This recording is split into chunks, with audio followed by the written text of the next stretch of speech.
What is up, my Squirtleites? It is I, your king, welcoming you back to more Let's Play Destiny. In the last episode, we were to turn to another element back in Savathun's Throne World. Got that done with the Arc subclass, which is the only reason I'm actually using it right now. In fact, I am going to be switching back to Void now because I am pretty much done with that. Now, we're going to be getting just the tail end of this set of quest steps for the week 4 of the Bladed Path, but that is not all this episode is going to be. I promise this is just going to be a lot of talky talk here at the beginning as we sort of continue along this trajectory. I'm going to actually be leaving you guys sort of in the middle of the 5th week in this episode as we kind of transition, and this is going to be a good opportunity to kind of show how you're generally going to progress through these sorts of quests when all of them have come out at the same time, because generally, you know, once you've done all the steps, you have to wait until the next week to progress. But because all of these quest steps are out, we can just go straight into the next one. So we'll be showing that up. But we're actually back here in the section for Season of the Deep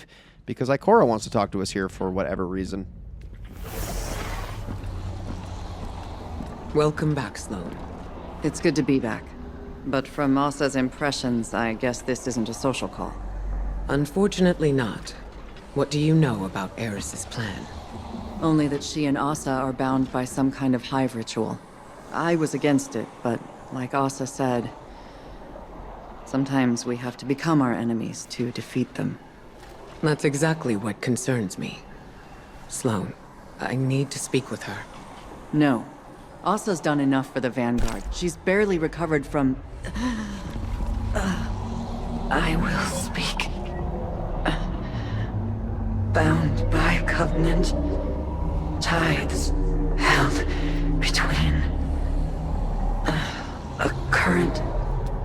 You're helping Eris contain the energy from the tithes. Eroding. Hollowing. Release in time. Or remain bound. Without end.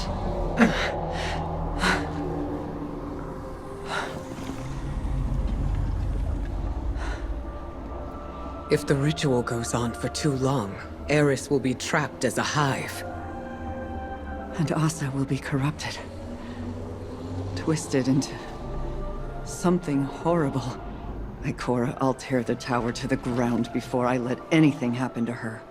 It won't come to that, Sloane. I promise.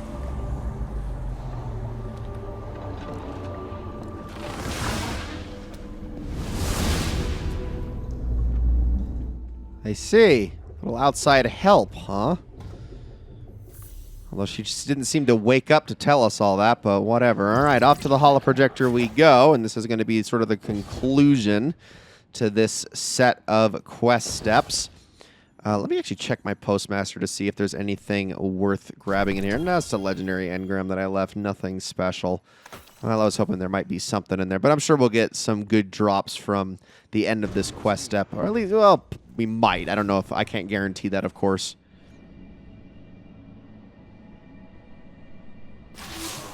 Guardian, I have been taking time to reflect on Ikora's conversation with Sloane and Asa. I knew there would be torment in embracing the hive and the poisonous squall of their violence. I thought myself prepared for it. I have lived long in shadow, and the shrieking horrors of the hive would provide solace from my quotidian dreams. When I named the worms, I evoked only their resonance, but Asa responded. She is a willing and vital catalyst to empower my morph, but her pain is real and immense. My aim in this grotesque conversion was to shoulder the risk myself. But feeding from Asa's suffering, that is a line I did not think I would cross. Guardian, keep by my side so that we may soon leave these deeds behind us. I refuse to become something I am not. Well, at least the good news is that Eris is committed to doing exactly as much as needed to be done and then just being done with it. I mean, that's kind of Ikora's biggest worry, and now obviously Sloane's a little bit worried about that too. The worm gods extract their sustenance from between what is and what might be, between the actual and the impossible.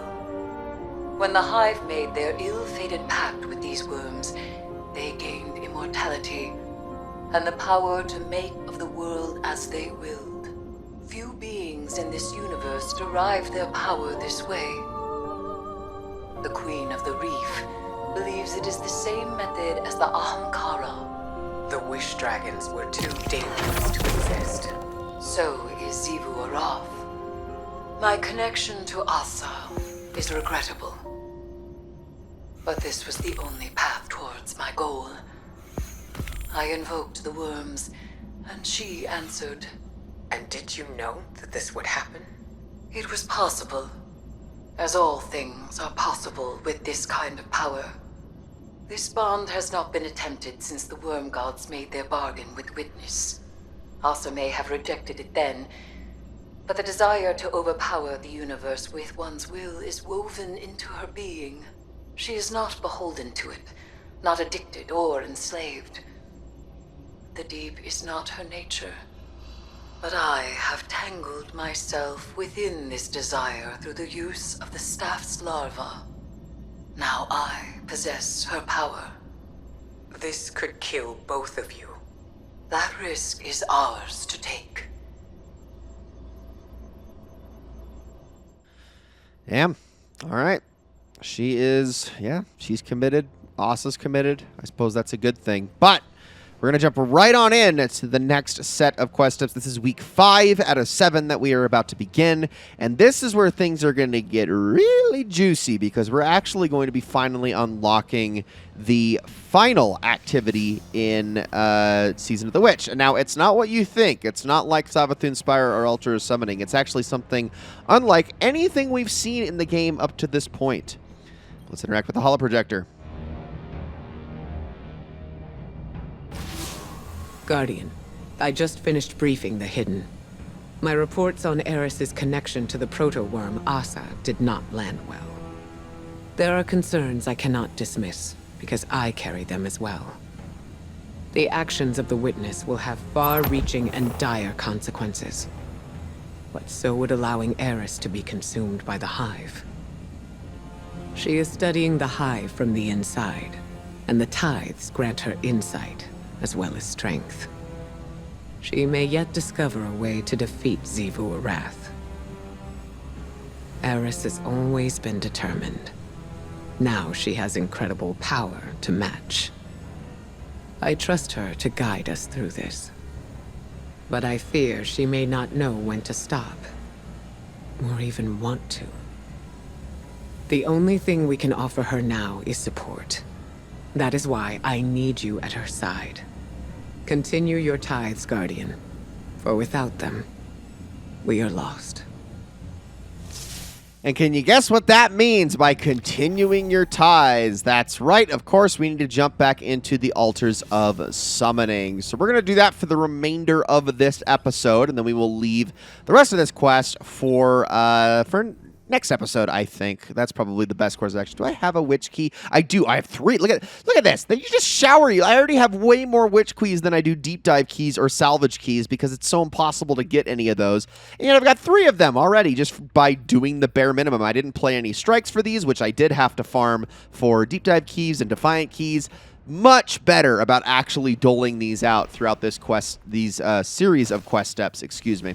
That's why I like this one so much.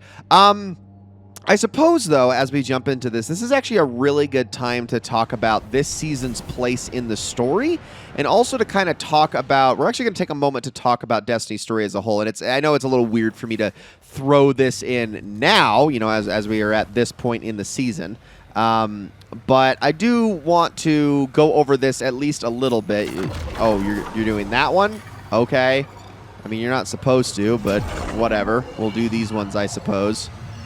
You wanna hit the last one for us, buddy? There you go. Okay, now that we're all together, get some more orbs there. I'm surprised to see you back here, Guardian. I thought you'd had your fill of Hive rituals. We're not here to tithe. We're here to keep that power out of your hands. So you're here to kill in the name of spite. How very much like my sister you've become. We will not be lectured on morality by the Queen of Lies. Vanguard operations will continue. Period. Okay, I actually ended up dipping from that particular Altars run just because the two people I was with immediately decided to jump into a powerful encounter, and they instantly died, and trying to solo that in my current state would be legitimately impossible, and I just was not about to waste my time trying to go through that when it was clearly undoable with the group that I had, who were in way over their heads. But all right, we are now with two different people who are already mid-encounter, and we got a really sucky modifier for this too. But okay, let me get back to what I was talking about. So, with Season of the Witch is really important and worth mentioning because of the fact that this is the first of the 4 seasons. Like, don't get me wrong, all of the seasons for Lightfall have their importance to the story.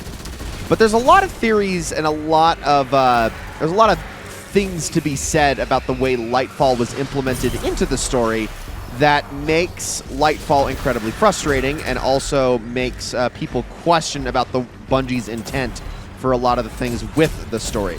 Season of the Witch is definitely the first season that feels like this was always supposed to happen. This is so important to the story because Xivu Arath is such a major character, and it would be really, really weird for us to not get her as a focal point when the other 2 Hive Gods have been a major focal point and have even had their entire their own expansions tied to things. But obviously we can't ignore Xivu Arath. She's just a little bit too important to the story.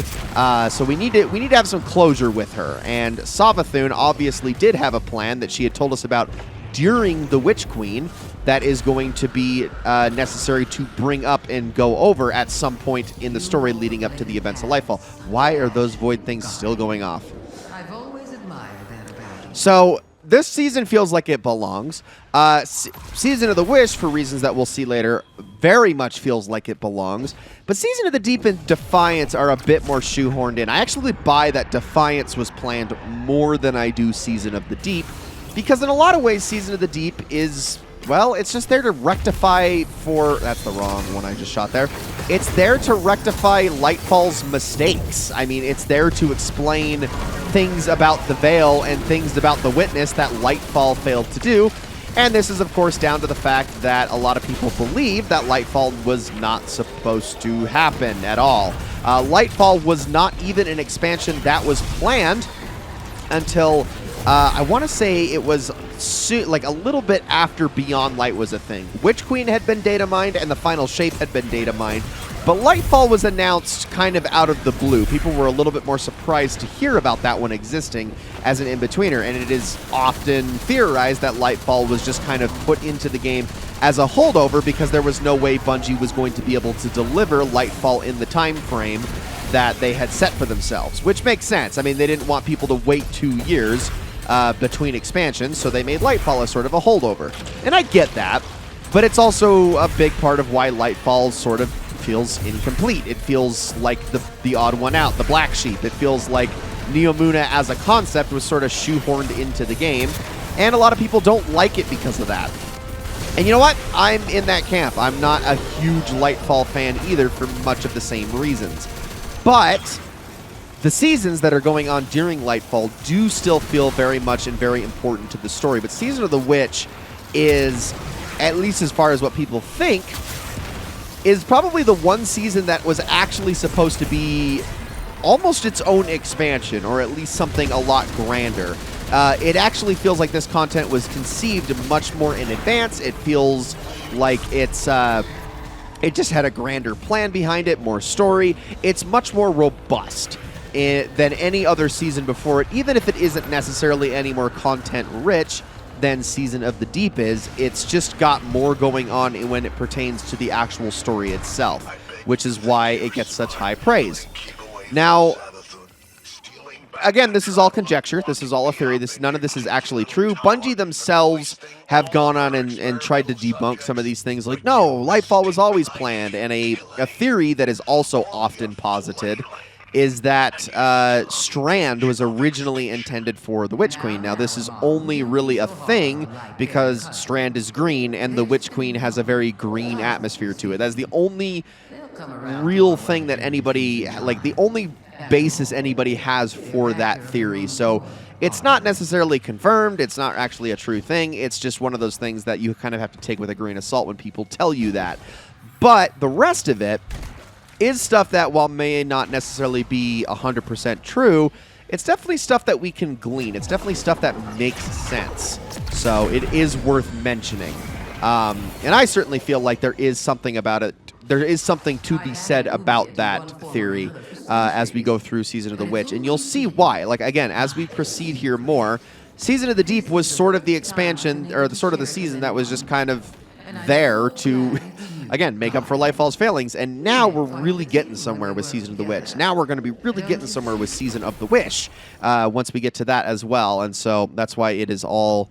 It's something that I wanted to talk about as we kind of made our way through the meat of this season and saw more about from Eris, saw more from Savathûn, saw more from Xivu Arath as we sort of set up the ending events of the game. Now, this story is a little bit more significant than Season of the Wish, though, not because it pertains to the final shape more, but because it is wrapping up a lot of loose ends, at least for the time being. None of this is... there's stuff that's going to be happening in this season that you will see as we go through it. Is not... Oh, gosh, let's get out of that. Thank you. It's not permanent. There's not going to be a lot of finality to the way that this season goes. It's actually going to be leaving a lot open for Bungie to be able to use later because, well, again, like I said before, they don't want to wrap up Xivu Arath's story and Savathûn's story entirely in a season. That would just be dumb when they are so much grander of characters than many of the other focal points that we've gotten in previous seasons. Like, I'm sorry, but no offense to Amanda Holiday, Savathûn and Xivu Arath are way more important to the story. No offense to Sloane and Asa, but Savathûn and Xivu Arath are way more important to the story. No offense to... I'm trying to think of like some other good examples, like Rasputin, and he was incredibly important to the story, but Xivu Arath and Savathûn are way more important to the story. You see what I mean? You see why this is like such a big deal, but also at the same time we need to kind of take the way that it's being done with a grain of salt and not expect everything to wrap up here,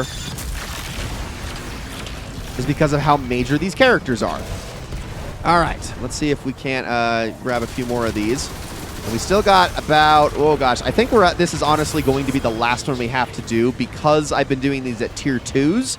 And so essentially the way that this quest step is working is that 5 tier 1s, and the lack of togetherness is killing me right now. Let's see if I can get some heals here with this guy next to me. But the lack of tier 1s is why this isn't going to take as long. But this is essentially the way this works. Let me see if I can show this off as I grab these tributes here. So, Ultra Summoning 2 out of 5. Okay, you know, actually, I thought that was going to be a little quicker than I thought, but it apparently is not actually the case. So let's go and dunk these in really quickly. So we are going to probably have to do 3 more. But I thought maybe the first 2 we did were tier 1s. I could be wrong about that, but I could have sworn we had been doing all tier 2s, so maybe not. But it does say higher progress. I guess the powerful encounters are the ones that count as 2, not the robust encounters. So I was slightly misinformed. I mean, it would only make sense, right? Make a tier 3 count as 3 out of 5. Make a tier 2 count as 2 out of 5. Make a tier 1 count as 1 out of 5. That's what I thought they were going for, but apparently not. I am wrong. All right. Make another offering. Let's just jump right on in. Put that in. There we go. All right. So, yeah, is it going to say we're at 3 of 5? It does. Okay, that's a little confusing to me. They killed a bunch of your friends. Maybe now they'll finish the job. It's going to be awesome when I'm actually able to start drawing these cards, because they really do make completing these encounters a lot easier.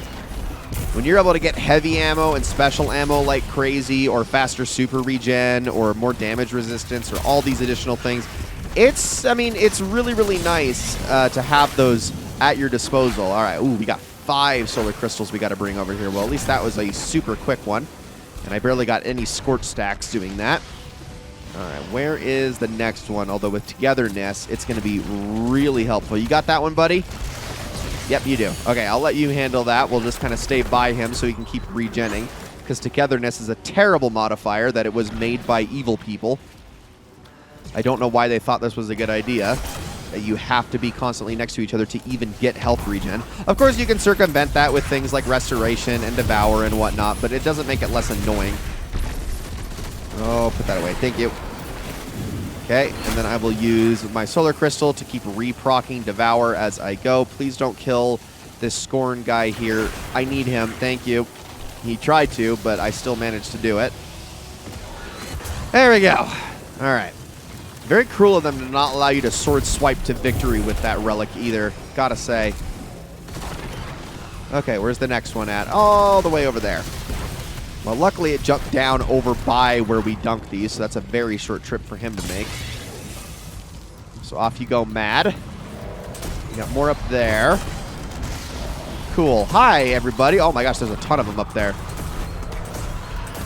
Man, why did I say that like Dr. Nick? Hi, everybody. Hello, Dr. Nick. All right, where is the last one at? Over there. Hold on, let me hit that Wraith really quickly so he can fuck off for a minute. And then we can just hit you with that. I got this one. Thank you. Okay, can I get a kill before Devour goes away? Thank you. I'll take another one. Oh, you didn't die quite yet. There we go. And deposit. Beautiful. All right, and that should be it for that encounter. Legacy the Witch is done, so that's another major arcana done. That's 3 out of the 5 we're going to need. Okay, we're going to do one more robot. Oh, he's doing a powerful. All right, well, these two are actually really competent, so I think we're going to actually give this one a go. So let's try it. This is the true test of strength. Then I can show this off. And this will actually be the last thing I do in the episode because it'll finish the quest. But I am going to keep playing in here, mainly because I do want to still get the chest at the end of this with my Witch's Key. So we've got Wyverns this time, and we already have a death, so that's not good. What am I? Oh, that's not good. I was stuck. Like major stuck. All right, hold on. We need to start getting y'all with... Oh, these Harpies got frickin' shields. That's great. Okay, keep hitting them. Can you withstand the damage, buddy? You're doing great. One mind. Almost down. I'm being shot at by snipers. There we go. Okay, one mind's down. All right, I'm going to head up here. Vex Mind awakens. Got the next one, but we got to stop those sacrifices, though. Hold on. Oh, I got some of them. Can I hit them from here? Probably not. I gotta move. Come on. That's not happening. Nope, that's bad. That's really bad that we got all those sacrifices there. Okay, there's 1 and 2. Cool. I get some volatile going. Oh, gosh. What is... Oh, it's you. Holy crap. That scared the crap out of me. Just a second. Here, have that. Yeah, stop looking for me for a moment. Hit you all with that. Let me get next to these guys here. Hello, down there. Perfect. At least these shields are actually... Okay, these are not like the super beefy kinds of shields, though, so I can absolutely shoot through these things with no issue whatsoever. Problem is that these are precursors, and so they don't actually chain my Void Explosions, so Graviton Lance isn't doing me any good right now. But what I can do is I can get Volatile going and at least get those explosions, which is great. Come on. There we go. Perfect. All right, hit that precursor. Grenade went right through him.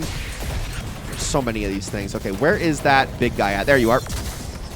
Oh, of course he is. Hold on, can I break this in time before my super runs out? No!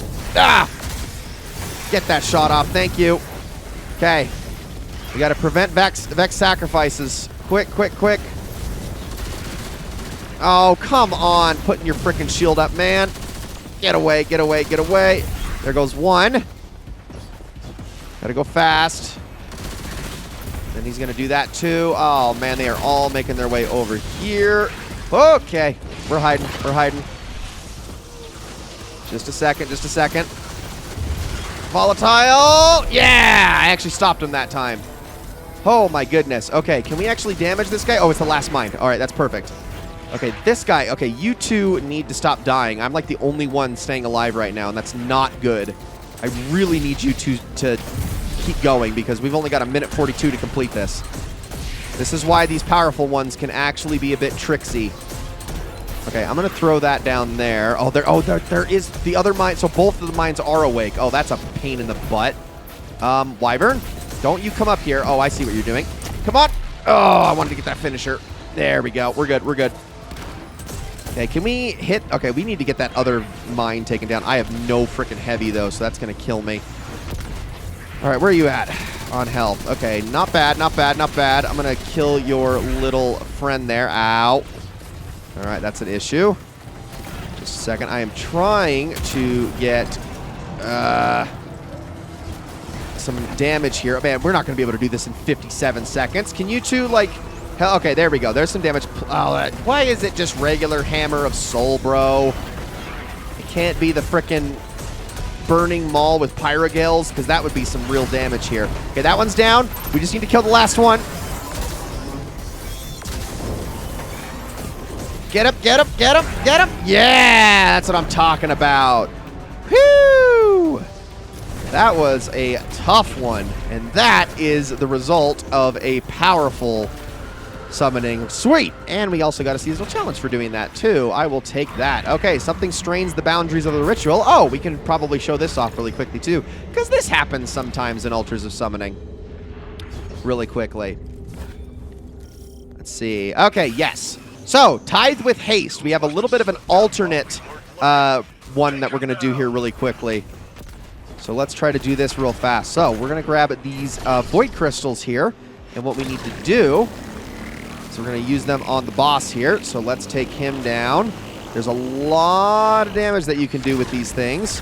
So just keep shooting that Blistered Ogre. And then we'll move on to the next one. Okay, there we go. It's a lot better than my weapons, which is why I'm doing it. Let's go grab the next one now. And we're going to hit him with the precision damage if he can actually look at us. Come here, you dude. It's also getting my super gen up really quickly. Come on, come on, come on. I need you to go. There we go. Okay, stop it. All right. I don't want to use my super here. Let's just hit him with that. Beautiful. Okay, that guy is dead. Not bad. And we get ourselves some bonus stuff. So Ritual Anomalies harnessed. We get ourselves an extra weapon and some extra offerings as well as an opaque card, all for completing that. It's essentially a little bonus round that you can sometimes get, and they're much more common from powerful offerings, but I think you can still get them from doing robust offerings. I don't think you can get them from doing feeble offerings. All right, ladies and gentlemen, that is going to be it for this episode of Let's Play Destiny. Thank you all so very much for watching. I'm going to finish up in here in the Altars of Summoning, wait until the next chest spawns, which should be a ways away yet. I'm probably going to have to do a whole nother round of these, but once they are all said and done, and then I pull from the chest, then we will continue along with our quest steps, which you will see. We need to visit the Holo Projector in the Helm, so I'll see you guys all in the Helm in the next episode. And, yeah, thank you all so much for watching. See you all then.